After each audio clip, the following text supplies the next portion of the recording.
Welcome all of you. आज आपण नवीन topic शिकणार आहोत. T S diagram. In short याला काय म्हणतात? T S diagram. ठीक आहे. इन डिटेल पाहिलं तर त्या सायंटिस्टच्या नावावरनं त्या डायग्रॅमचं नाव ठेवण्यात आलेलं आहे. टी एस डायग्रॅमचं मिनिंग काय मग? तानाबाई सुकॅनो डायग्रॅम. ठीक आहे. जसं आपण आतापर्यंत ऑर्जेल डायग्रॅम आणि ऑर्जेल डायग्रॅम नंतर आपण कोरिलेशन डायग्रॅम पाहिलं फॉर D2 आणि D8 इलेक्ट्रॉनिक कन्फिगरेशन. ठीक आहे. तसंच आपल्याला टी एस डायग्रॅम पण डिस्कस करायचं आहे. सगळ्यात अगोदर टी एस डायग्रॅम का आपण काढणार आहोत, टी एस डायग्रॅम आपण का शिकतोय, काय रिझन आहे टी एस डायग्रॅम शिकण्याचा आणि काय डिफरन्स आहे टी एस डायग्रॅम आणि ऑर्जेल डायग्रॅममध्ये. ठीक आहे.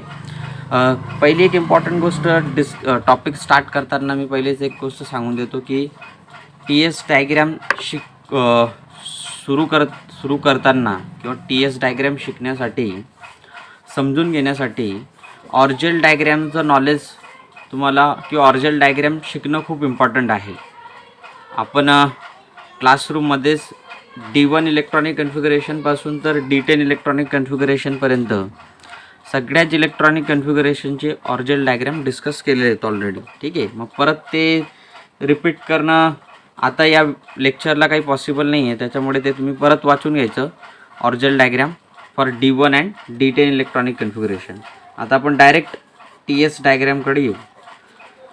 तर ऑर्जेल डायग्रॅम आपल्याला काय सांगते मग? Orgel diagram use to explain or interpret the spectra. ठीक आहे. कुठल्याही इलेक्ट्रॉनिक कन्फिगरेशनचा स्पेक्ट्रल डाटा इंटरप्रेट करण्यासाठी स्पेक्ट्रा डिस्कस करण्यासाठी आपण ऑर्जेल डायग्रॅमचा यूज करत असतो. But Orgel diagram suffer from two important limitations. म्हणजे ऑर्जेल डायग्रॅमचे दोन ड्रॉबॅक्स आहेत, दोन लिमिटेशन्स आहेत. पहिलं ड्रॉबॅक काय ऑर्जेल डायग्रॅमचं? They treat only high spin cases. High spin म्हणजेच हाय स्पिनचं मिनिंग म्हणजे हाय स्पिन म्हणा किंवा वीक फील्ड म्हणा. ठीक आहे. Both the concept are same.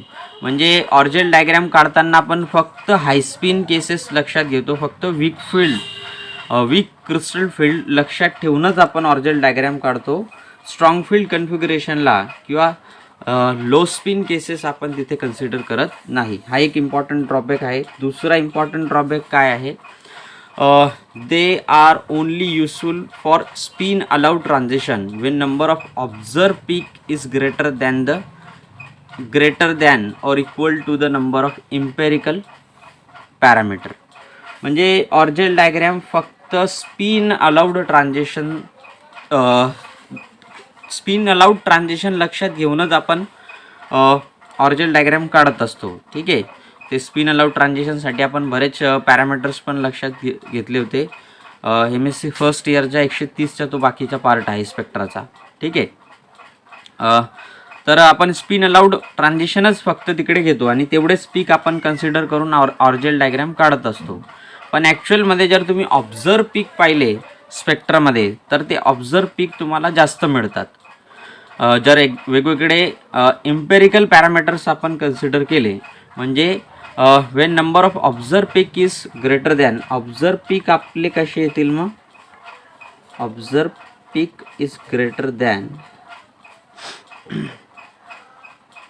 or equal to the number of empirical parameter. ठीक आहे. आणि इम्पेरिकल पॅरामीटर कोणते कोणते आहेत ते पण मी आता तुम्हाला सांगून देतो. इम्पेरिकल पॅरामीटरमध्ये क्रिस्टल फील्ड स्प्लिटिंग त्याला आपण DQ ने रिप्रेझेंट करतो. दुसरा आहे मॉडिफाईड राका पॅरामीटर.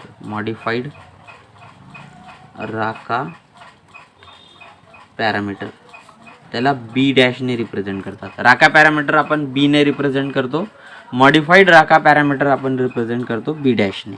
बी काय असतो, राका पॅरामीटर काय असतो, it is bending parameter.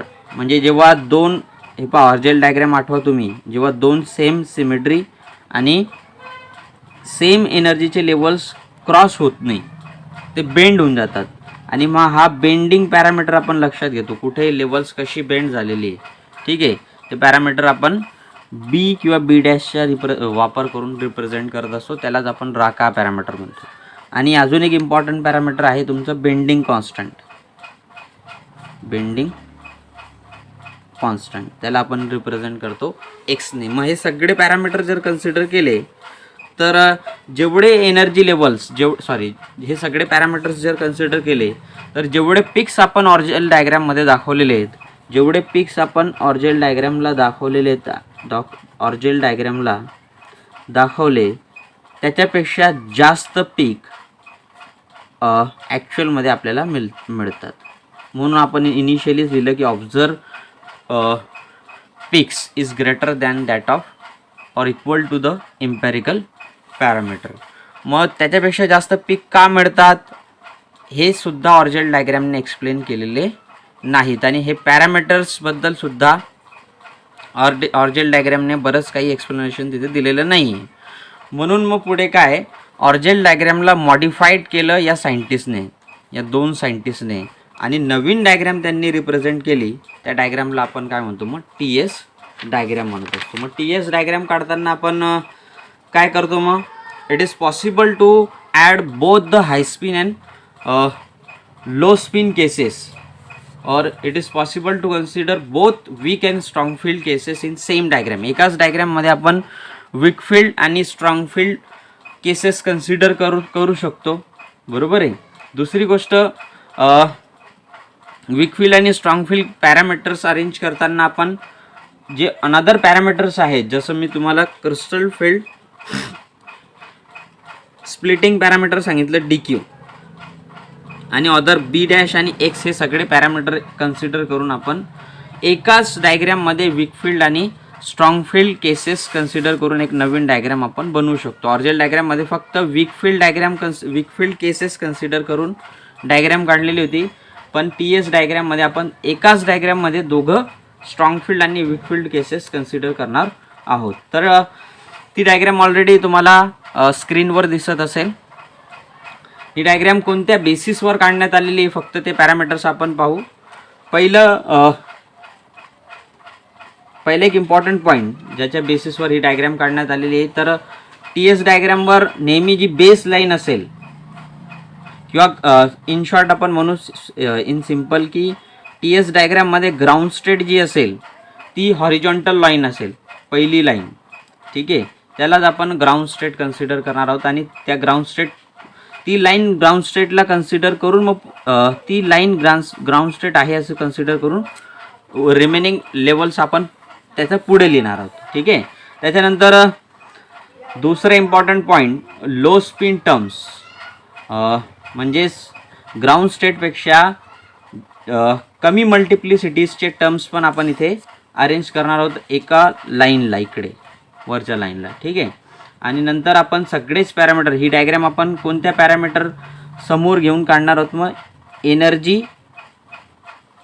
Energy upon B into versus DQ upon बी, हे दोन पॅरामीटर समोर ठेवून आपण ही TS डायग्राम काढणार आहोत. तर डायग्राम तुम्हाला ती दिसते, ती D2 इलेक्ट्रॉनिक कन्फिगरेशनसाठी TS डायग्राम आहे.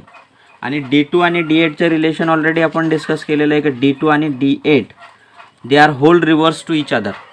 म्हणजे जी डायग्राम D2 साठी असेल तीच डायग्राम आपण DS साठी काढतो, फक्त रिव्हर्स करतो ती डायग्रामला. तर दोघं डायग्राम तुम्हाला, पहिले मी D2 ची दाखवली TS डायग्राम, आणि दुसरी आहे D8 इलेक्ट्रॉनिक कन्फिगरेशनची, किंवा त्याचीच रिव्हर्स डायग्राम काय असेल, मग D8ची असेल. एक्झाममध्ये D2 आणि D8 इलेक्ट्रॉनिक कन्फिगरेशनच्या ऑर्जेल डायग्राम आणि D2 आणि D8 इलेक्ट्रॉनिक कन्फिगरेशनच्या TS डायग्रामवर 100% क्वेश्चन येईल. आणि कोरिलेशन डायग्रामवर सुद्धा प्रश्न येणार आहेत. त्या डायग्रामबद्दल सुद्धा मी तुम्हाला स्टार्टिंगच्या लेक्चरमध्ये चांगल्या पद्धतीने एक्सप्लेन करण्याचा प्रयत्न केलेला आहे. माझे सेव्ह व्हिडिओसुद्धा आहे ऑफलाईन, ते व्हिडिओ तुम्ही परत परत पाहू शकतात. राहिला प्रश्न ऑर्जल डायग्रामबद्दल, तर ऑर्जल डायग्रामसाठी सुद्धा मी लेक्चर रेकॉर्ड केलेले आहेत, ते सुद्धा तुम्ही पाहून नंतर टी एस डायग्राम पाहिलं तरीसुद्धा तुम्हाला ते चांगल्या पद्धतीने समजेल.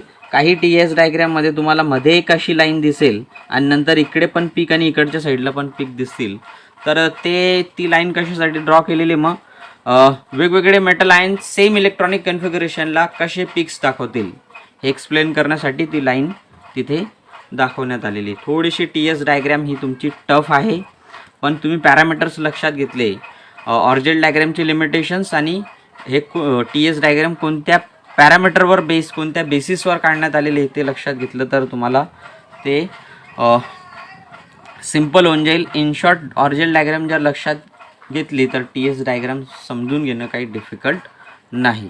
जर टी एस डायग्रामबद्दल अजून काही इन्फॉर्मेशन हवं असेल तर रेफरन्स बुक पण आहे JDLEचं, त्याच्यात पण चांगल्या पद्धतीने दिलेलं आहे.